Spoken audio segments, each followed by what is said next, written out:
It's time for the history of CD Projekt Red.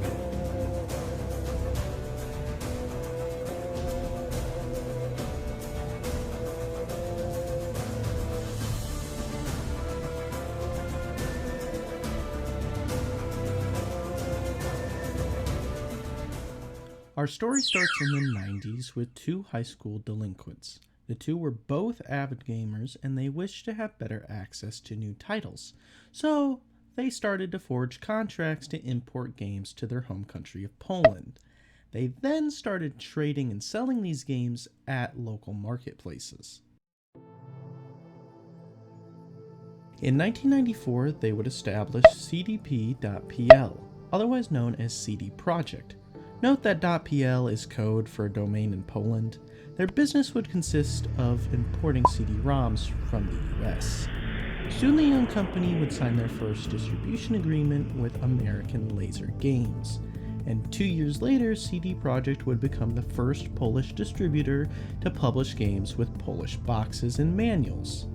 This provided to be an excellent idea, and while it may seem obvious to many to do that, it was widely seen as a novelty.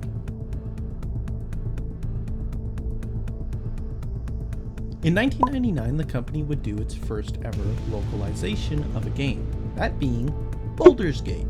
The game would sell 100 million copies, thus breaking a record for the company. The company would soon become the official Polish distributor of Atari, Konami, Microsoft, Sega, and many more. The company would also secure exclusive distribution rights with Ubisoft for releases on the first two PlayStation consoles.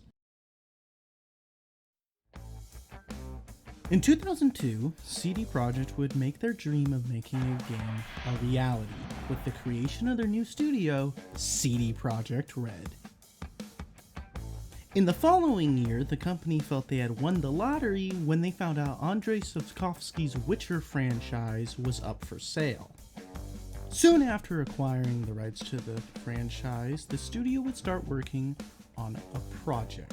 The game had a budget of 20 million, which is approximately $5 million US, not accounting for inflation.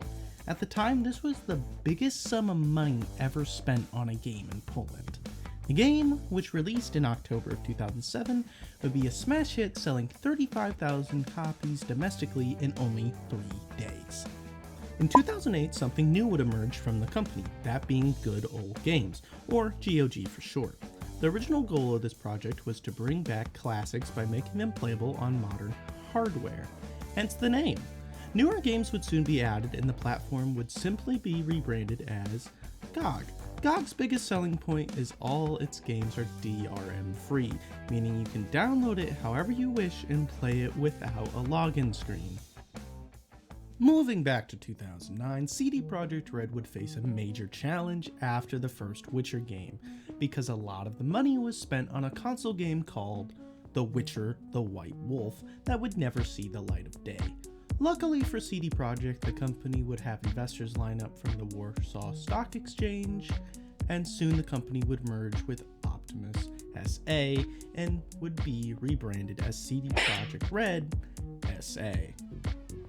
2011 would see the release of The Witcher 2: Assassins of Kings. This game would build off its predecessor with its own engine, aptly named the Red Engine.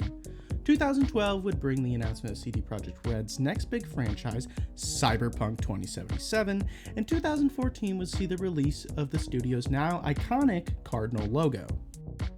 The following year would be massive for the company as it saw the release of The Witcher 3 and its first DLC, Hearts of Stone, which may be the company's best-selling game, clocking in at 6,014,566 copies sold in just the first 6 weeks.